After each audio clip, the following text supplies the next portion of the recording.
tuh. Kita lihat apa dibahas setiap hari. Tapu kisah batang. Tapu isarinta.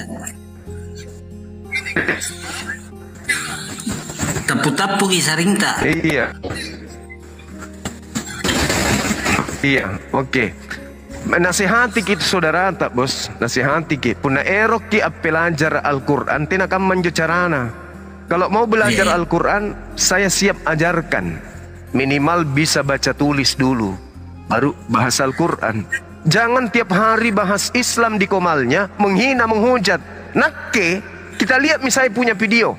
Kita lihat saya nanti membahas Bible kalau ada lawanku dari Kristen. Bukan saya monolog, mari kita bahas Bible, Wahyu atau ini. Saya tidak begitu saya. Dan saya ada di sini hanya untuk membentengi akidah umat saya, umat Islam.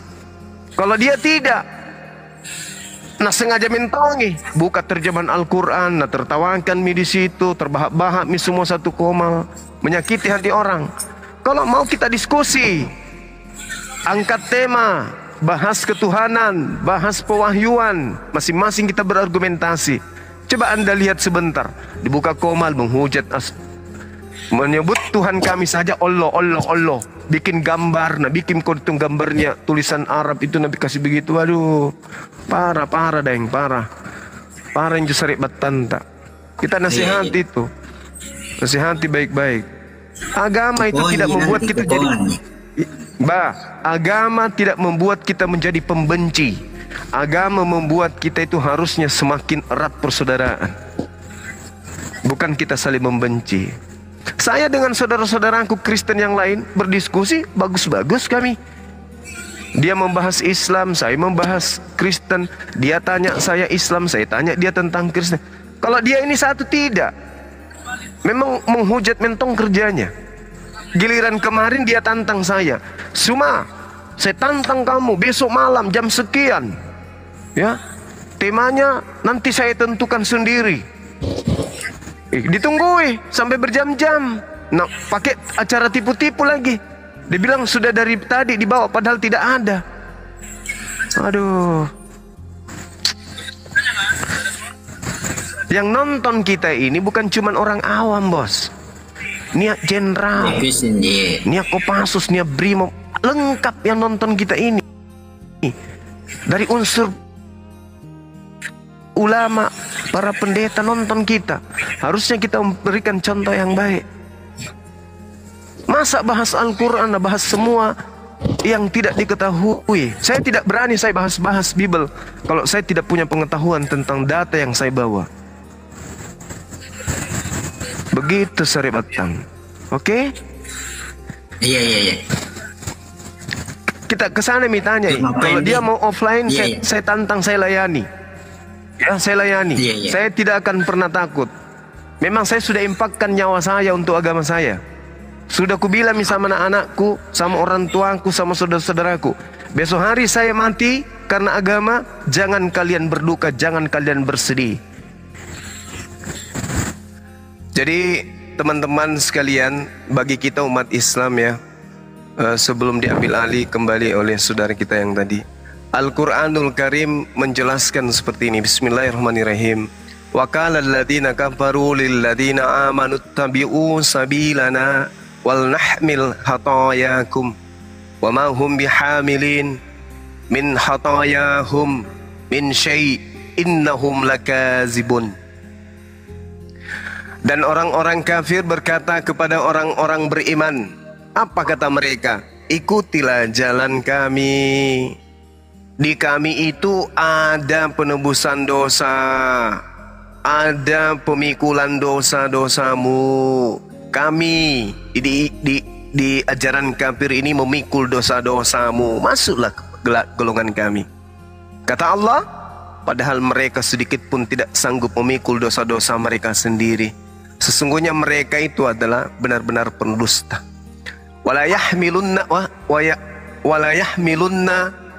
athqalahum wa athqala ma'a athqalihim wala yus'alunna yawmal qiyamati amma kanu yaftarun. dan mereka benar-benar akan memikul dosa-dosa mereka sendiri dan dosa-dosa yang lain bersama dengan dosa mereka. Dan pada hari kiamat mereka pasti akan ditanyai tentang kebohongan yang selalu mereka ada-adakan. Inilah yang sedang saudara kita praktekkan. Mengada-adakan sebuah kebohongan, mengada-adakan sebuah konsep yang Yesus sendiri tidak ajarkan. Al-Quran sudah menarasikan itu. Kenapa Al-Quran itu selalu tepat ketika menjelaskan tentang orang-orang kafir? Tidak meleset sedikit pun. Ya karena Al-Quran itu datang memang untuk sebagai batu sandungan, sebagai pengajaran, pelajaran, instruksi supaya mereka itu sadar. Makanya Al-Quran mengatakan innama tunziru man ittaba'a syikra wa hasyir rahmana bil ghaib fabashshirhu bimaghfirati wa ajrin karim. Ini yang Al-Quran katakan. Kamu umat Islam hanya diberi tugas untuk memberi peringatan kepada orang-orang yang mau saja menerima peringatan itu dan yang takut kepada Tuhan yang mereka tidak lihat. Itu yang diceritakan oleh Al-Quranul Karim. Nah, saudara kita ini sedang mempraktikkan apa yang Al-Quran uraikan. Mereka benar-benar mempraktikkan gimana caranya membantu makhluk halusnya mereka untuk membawa manusia kepada jalan kesesatan yang mereka anggap sebagai kebenaran yang diada. Selamat malam. Saya kembali ya, saya ingin menanggapi yang tadi, Bung. Ketika Yesus mengatakan aku datang bukan atas kehendakku sendiri, itu Yesus tidak sedang main-main. Dia tidak sedang bersendagurau, dia tidak sedang bersandiwara, dia tidak sedang nyamar-nyamar jadi manusia, enggak. Betul-betul sepenuhnya dia adalah manusia. Makanya kalau Anda lihat di dalam data sebelumnya di Yohanes 8 ini, Yesus mengatakan ketika aku menghakimi, maka penghakimanku itu benar. Kenapa bisa penghakimanku itu benar? Karena aku tidak seorang diri. Yesus mengaku tidak seorang diri, berarti dia bukan Tuhan. Dia bukan inkarnasi Tuhan dalam hal ini pencipta dan bumi, bukan. Jikalau aku menghakimi, maka penghakimanku itu benar sebab aku tidak seorang diri, tetapi aku bersama dengan Tuhan yang mengutus aku. Dan dalam kitab Tauratmu ada tertulis bahwa kesaksian dua orang adalah sah. Akulah yang bersaksi tentang diriku sendiri, satu. Dan Bapa dan Tuhan yang mengutus aku bersaksi tentang aku, dua. Maka aku dan Tuhan adalah dua, bukan satu. Ini kitab saudara sendiri yang menjelaskan seperti itu. Tapi kalau Anda mengatakan Yesus adalah inkarnasi Tuhan yang kemudian pada dirinya punya sisi kemanusiaan dan punya keilahian, lari ke Al-Quran nantinya. Bahwasanya orang-orang kafir mencoba untuk menarasikan satu kebohongan secara sistematis yang diajarkan sepanjang sejarah umat manusia. Silakan yang mau menanggapi. Mau bertanya Gerunda boleh? Dari sekte mana, Bang? Biar kita cocokkan. Katolika, Protestan kah, Advent kah, Saksi Yehova kah, atau Mesianik kah, atau apa? Supaya dicocokkan. Karena nggak semua sama-sama aliran Anda itu beda kaidah. Silakan. Oke, saya Protestan. Protestan. Pertanyaan saya, Gerunda. Siap. Panggil Bang Zuma aja, Bang. Oh, oke. Siap, Bang Zuma. Siap. Oke, Musa itu ada berapa? Musa cuma satu. Di agama Kristen Musa ada, di agama Islam ada Musa. Berarti ada dua ya? Nabi Musa mungkin. Kalau di Anda kan apa ya? Moses ya? Ya, Musa ada atau dua mau ikut ya? Atau mau ikut-ikutan di Islam juga Musa? Bukan, masalahnya gini, di Kristen lebih dulu ada Musa dibanding di Islam. Jika gitu. Bang Zuma mengatakan Islam Musa itu ada satu, iya. Begitu dengan Kristen Musanya, sedangkan lebih dulu ada dibanding Kristen. Oh, bukan begitu cara belajarnya, Bung. Kalau di Islam itu Musa, kalau di tempat Anda Moses. Yang mana yang benar ini? Anda yang ikut kami atau kami yang ikut Anda gitu loh. Itu dulu poinnya. Mantap. Coba periksa kitab Anda. Itu Moses, Mosea atau Musa? Kalau Musa berarti Anda yang niru kami. Oh gitu. Coba periksa isi kepalanya. Berarti nama maksudnya gini, Kacang Banyak. Nama aslinya. Iya. Coba Anda periksa dulu kitab Anda. Anda kitabnya Anda yang lantang atau gimana nih? Karena kalau kami dari pertama Al-Quran itu diwahyukan sampai hari ini, kami tetap beriman kepada Allah yang telah mengutus Nabi kami bernama Musa. Nabi Anda bernama siapa? Coba Anda lihat kitab Anda sendiri. Bisa saya pahami. Di Kristen, bisa dikatakan Moseas lah ya. Berarti beda bang, beda berarti. Tunggu sebentar ya. Sayangnya Musa itu hanya untuk Bani Israel, nggak ada untuk Kristen. Iya. Hukum Taurat itu ada zaman Musa, bukan? Tunggu dulu.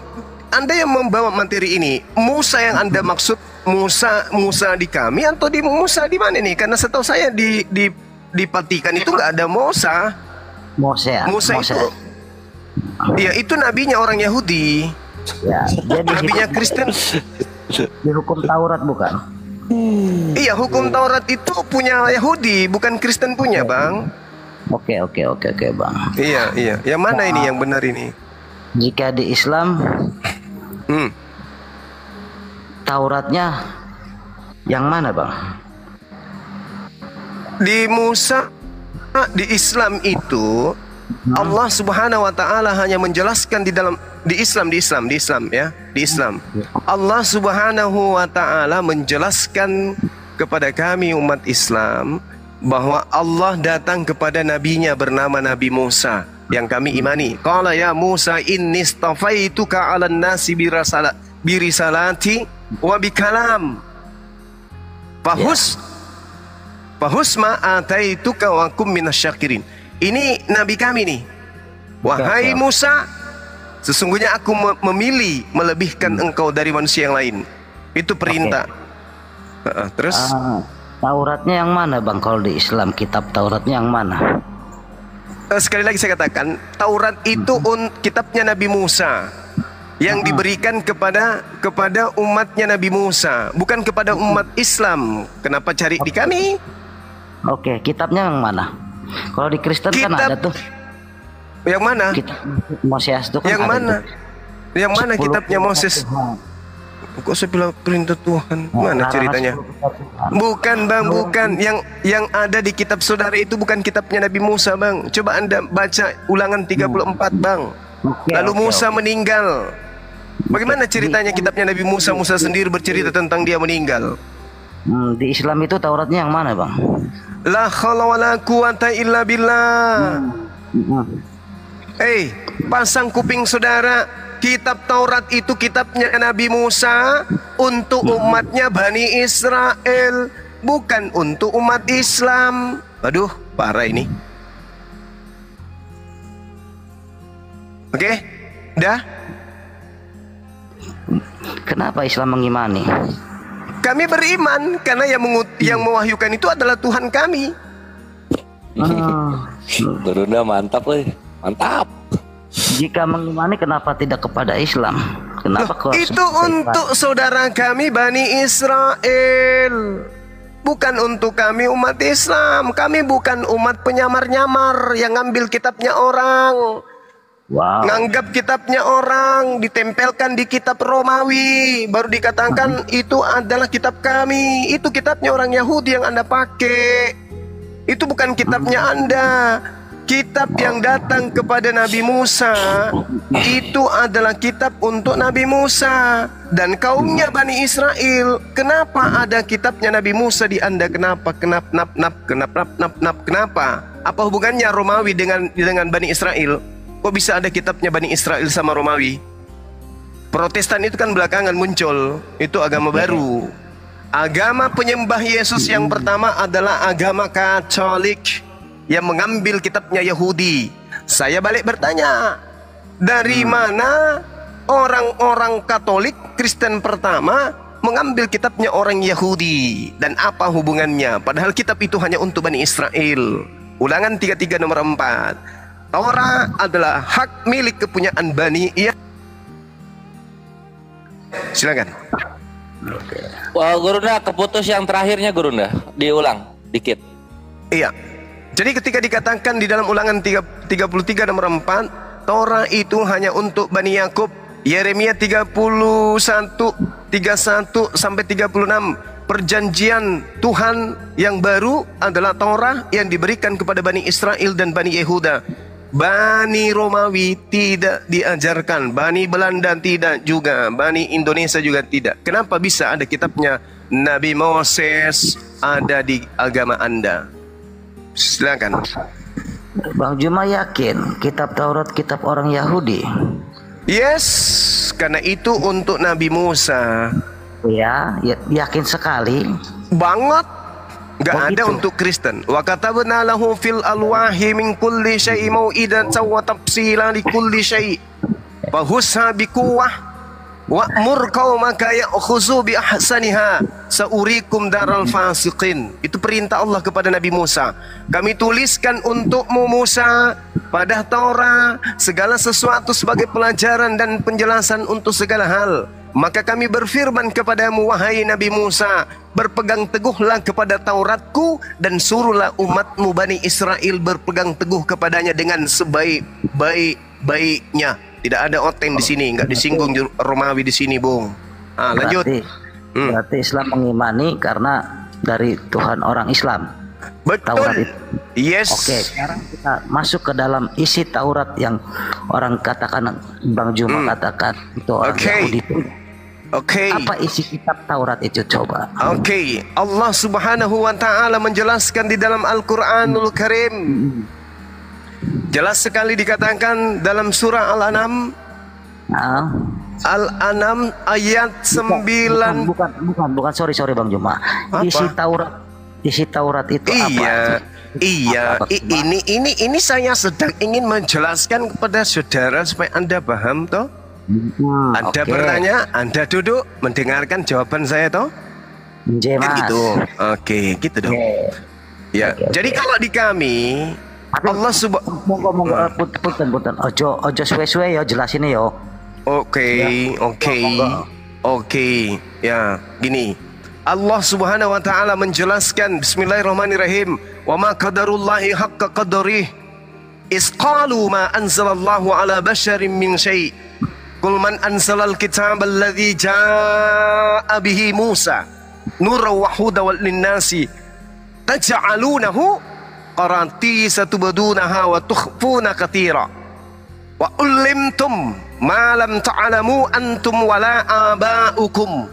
Qulillah summa zarhum fi khawdihim yal'abun." Maka mereka tidak mengagungkan kemudian Allah sebagaimana mereka mestinya ketika mereka berkata Allah tidak menurunkan sesuatu pun kepada manusia. Katakan kepada mereka, siapakah yang menurunkan kitab Taurat yang dibawa oleh Musa sebagai cahaya dan petunjuk bagi Bani Israel? Kamu jadikan kitab itu sebagai lembaran-lembaran kertas yang bercerai-berai. Kamu memperlihatkan sebagian dan banyak yang kalian sembunyikan, padahal telah diajarkan kepadamu apa yang tidak diketahui baik olehmu maupun nenek moyangmu. Katakanlah Allah lah yang menurunkan. Kemudian setelah itu Allah membiarkan mereka bermain-main dalam kesesatannya. Jadi hukum maaf Bang Juma, oke. Siap. Pertanyaannya tadi isi kitab Taurat. Tentang apa isi kitab Taurat yang punya orang Yahudi yang kami imani. Ini sudah dijelaskan tadi. Isi Taurat itu. Bang Juma gantian, saya mau bicara. Tadi Bang Juma jelaskan, saya diam. Oke. Anda lucu. Yang Anda ingin uraikan ini adalah adalah kitabnya Moses. Kitabnya siapa tuh kalau Protestan? Yang kita minta ini, Anda minta kitabnya Nabi Musa kan? Sementara yang Anda pegang itu kitabnya Protestan. Isinya apa kitab Taurat itu? Allahu Akbar. Oke, dengarkan saya. Tadi saya sudah membacakan ayatnya. Allah mengatakan orang Israel, orang-orang Yahudi yang diberikan Taurat kepada mereka, mereka menjadikan Taurat itu sebagai lembaran-lembaran yang bercerai-berai. Mereka memperlihatkan sebagian dari isinya. Dan sahabat dulu, Anda murid di sini, jangan seakan-akan Anda lagi ini jadi bingung. Kalian menjadikan Taurat itu sebagai lembaran-lembaran yang bercerai-berai, dan kamu perlihatkan sebagiannya dan banyak yang kamu sembunyikan. Itu keadaan Tauratnya Nabi Musa yang dijelaskan oleh Allah. Sebagian kemudian yang diajarkan oleh Al-Quran, wa katabna alaihim fima annal nafsa bin nafsi wal aina bil aini wal anfa bil anfi wal uzuna bil uzuni was sinna bis sinni. Terjemahannya aku bacakan samamu. Kami telah menetapkan bagi mereka Bani Israel di dalam Torah nyawa balas nyawa, mata dengan mata, hidung dengan hidung, telinga dengan telinga, gigi dengan gigi, dan seterusnya. Itu salah satu aspek hukum yang ada di dalam kitab Tauratnya Nabi Musa.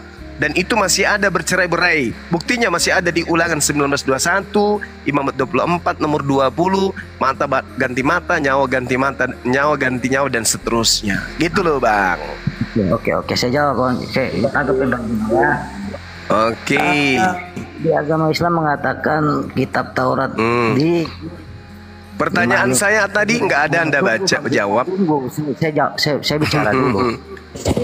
Iya. Kita mengimani Taurat yang dimiliki orang Yahudi, bukan? Itu gimana? Orang Taurat, Islam mengimani Taurat yang punya orang Yahudi. Yang datang kepada Nabi Musa yang kami imani. Oke. Di dalam sama seperti kami juga mengimani kitab itu. Di Kristen kitab Taurat itu isinya tentang akan kelahiran Yesus. Jadi Taurat mana yang Anda yakini? Isi dari Taurat itu Tunggu. Anda ngomong di mana Taurat kelahiran Yesus? Saya bicara dulu. Tunggu. Tadi, tolong dong kasih data dulu. Anda kan tadi mengatakan bahwa di dalam kitabnya Musa berisi tentang kelahiran Yesus. Mana ayatnya? Ayo. Tunggu dulu, saya jelaskan. Kasih data dulu baru menjelaskan. Coba mana di mana datanya? Jangan bohong dong. Ayo mana datanya? Jangan ngibul.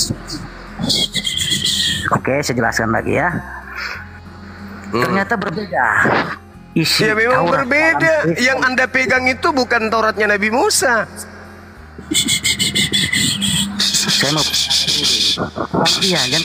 Saya tanya dulu kepada saudara. Jarak antara Nabi Musa ke Katolik berapa ribu tahun? Jarak Musa ke agama Islam berapa tahun? Bukan. Kalau di Islam tidak ada kitab Taurat. Dengarkan saya. Dengar. Kalau di Islam tidak ada lagi kitab Taurat. Tadi kan Anda sudah mendengarkan bahwa orang-orang yang diberikan kitab Taurat kepada mereka membuatnya apa? Bercerai-berai. Tidak ada di kami kitab Taurat, nggak ada. Diam dulu, nggak ada di kami kitab Taurat. Yang Anda akui itu ada di Anda kitab Taurat. Nah sekarang saya tanya, kalau di Katolik itu ada kitab Taurat, buktikan seakurat apa Tauratnya Nabi Musa bisa sampai ke Katolik. Sekarang dengar. Kitabnya Nabi Musa, dengar supaya kamu itu bisa jawab. Dari kitabnya Nabi Musa diterima 1400 kurang lebih sebelum Masehi. Dengan cara apa kitab Taurat Musa itu dengan cara apa Tauratnya Nabi Musa itu bisa sampai di Katolik? Dengan cara apa? Apakah dihafalkan? Apakah dituliskan? Atau disalinkan? Apakah pada zaman itu sudah ada fotokopi atau gimana? Gurunda dibilang berdusta karena bilangnya Yahudi sama Kristen Tauratnya berbeda gitu. Beda lah. Sekarang saya bacakan ya. Yeremia 8 nomor 8. Yeremia 8 nomor 8. Bagaimanakah kamu berani berkata kami bijaksana dan kami mempunyai Taurat Tuhan? Sesungguhnya pena palsu, penyurat sudah membuatnya menjadi bohong. Kemudian 1 MKB 1 di situ sangat jelas diterangkan pada pintu-pintu rumah dan di lapangan-lapangan itu dibakar.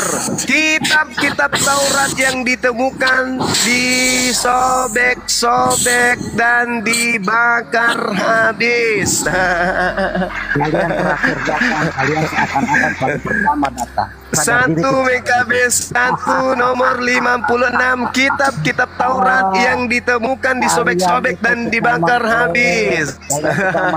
Lalu Katolik dapat kitab Taurat dari mana? Kenapa? Katolik dapat Taurat dari mana? Sadar kalian itu. Kristen Tauratnya dari mana? Kalian itu dengar kalian. Itu tadi dia nipu itu di Taurat ada cerita kelahiran Yesus itu nipu dia. Itu sudah tipu-tipu dia. Di mana di Taurat ada cerita kelahiran Yesus? Coba tunjuk dulu. Anda tadi kan mengatakan bahwa di dalam kitab Taurat Musa itu ada kelahiran Yesus. Tunjuk dong, jangan tipu-tipu dong. Ayo tunjuk, tanggung jawab dong. Di mana? Hah? Di mana? Di mana? Di dalam Taurat ada kelahiran Yesus di mana? Jangan tipu-tipu. Anda disaksikan 6.000 orang di sini. Masa kalau nggak nipu agamamu nggak laku gitu? Udah kasihan anak orang udah nangis. Oh, ya udah. Nangis udah nangis dia. Kau pendusta. Kalau dibiarkan semakin nipu dia. Kau pendusta. Gimana? Di mute dulu host. Di mute dulu host. Oh, aku nggak bisa Host di mute. mute dulu. Harley moderator nggak bisa mute. Aurat orang kami kamu Kenapa? lain. Dasar kalian dong. Itu marah dia. Ngamuk dia. Emosi. Gurunya Tipuannya kebongkar ngamuk dia. Tipu-tipunya kebongkar ngamuk dia. Yesus Emosi diceritakan kelahirannya di dalam Taurat Musa. Gundulmu. Iya, OTN sudah keluar akhi, diturunkan lagi volumenya. Jadi gini teman-teman sekalian, saya luruskan lagi ya untuk Laskar Api yang ada di bawah dan teman-teman yang ada di YouTube. Al-Quran kita menjelaskan begini. Taurat yang dibawa oleh Nabi Musa itu sebagai cahaya dan petunjuk bagi manusia. Kata Allah, kamu jadikan kitab itu sebagai lembaran-lembaran kertas yang bercerai-berai. Kamu perlihatkan sebagiannya dan banyak yang kamu sembunyikan. Kalau mereka kemudian menolak Al-Quran ini, tentu mereka mampu menunjukkan kitabnya Nabi Musa alaihissalam. Kalau mereka mampu menunjukkan sebuah buku nih, lalu kemudian dia katakan ini adalah Taurat, tanya kepada mereka, dari Nabi Musa alaihissalam sampai kepada tangan kalian, itu dijaga dengan pola apa? Dihafalkan dari zaman ke zaman layaknya Al-Quranul Karim, dituliskan layaknya Al-Quran, atau seperti apa? Kalau dia dituliskan dari abad 1400 sebelum Masehi sampai sekarang berarti sudah 3000 lebih tahun. Nah sekarang pola apa yang digunakan? Torahnya. Sedangkan yang ada di genggaman mereka hanya terjemahan. Itu pun terjemahan dari Septuaginta. Itu soalan pertama. Soalan kedua adalah kitab Taurat itu punyanya Nabi Musa dan untuk umatnya Bani Israel. Kok bisa ada sama kalian? Keciduk mereka memiliki kitabnya agama lain tanpa legalitas yang jelas. Kok bisa agama Romawi punya kitabnya orang Yahudi? Apa? Coba kira-kira apa hubungannya? Sementara kitab Taurat ini adalah kitab yang spesial untuk Bani Israel saja. Nah, Al-Quran mengatakan bahwa kitab itu sudah menjadi lembaran yang bercerai-berai. Dan itu tepat saja. Kenapa dikatakan tepat saja? Karena jelas sekali Yeremia 8 nomor 8. Catat ya teman-teman, Yeremia 8 nomor 8. Bagaimanakah kamu berani berkata kami bijaksana dan kami mempunyai Taurat Tuhan? Sesungguhnya pena palsu penyurat sudah membuatnya menjadi bohong. Belum lagi kita lihat di MKB 1 apa yang dikatakan di sana?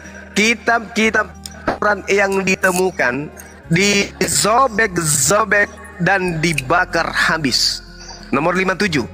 Jika pada salah seorang terdapat kitab perjanjian, atau jika seseorang terpaut pada hukum Taurat, maka dihukum mati oleh pengadilan raja. Gila nih. Ini gila. Kalau sudah kayak begini keadaannya, lalu bagaimana mungkin kemudian kitabnya Nabi Musa itu masih ada? Siapa yang menjaganya? Seperti apa tradisi penyampaiannya, pelestariannya? Kalau kita kan sangat jelas tuh. Ya, sangat jelas. Al-Quran dihafalkan dari zaman ke zaman. Nah, kita lihat dalam Ulangan 34. Ya, dicatat ya sahabat-sahabat Laskar yang di bawah yang ingin ikut berapologet. Ulangan 34 nomor 5 dan seterusnya. Dituliskan begini. Lalu matilah Musa, hamba Tuhan itu. Oke? Lalu matilah Musa, hamba Tuhan itu, di sana di tanah Moab, sesuai dengan firman Tuhan. Dan dikuburkannya lah Musa di suatu lembah di tanah Moab, di tantangan Bet Peor. Dan tidak ada seorang yang tahu kuburnya sampai hari ini. Musa berumur 120 tahun ketika Musa mati. Matanya belum kabur dan kekuatannya belum hilang. Orang Israel menangisi Musa di dataran Moab 30 hari lamanya. Ini benar. Ini benar Musa yang nulis. Ini benar Musa yang catat. Sudah tentu bukan Musa.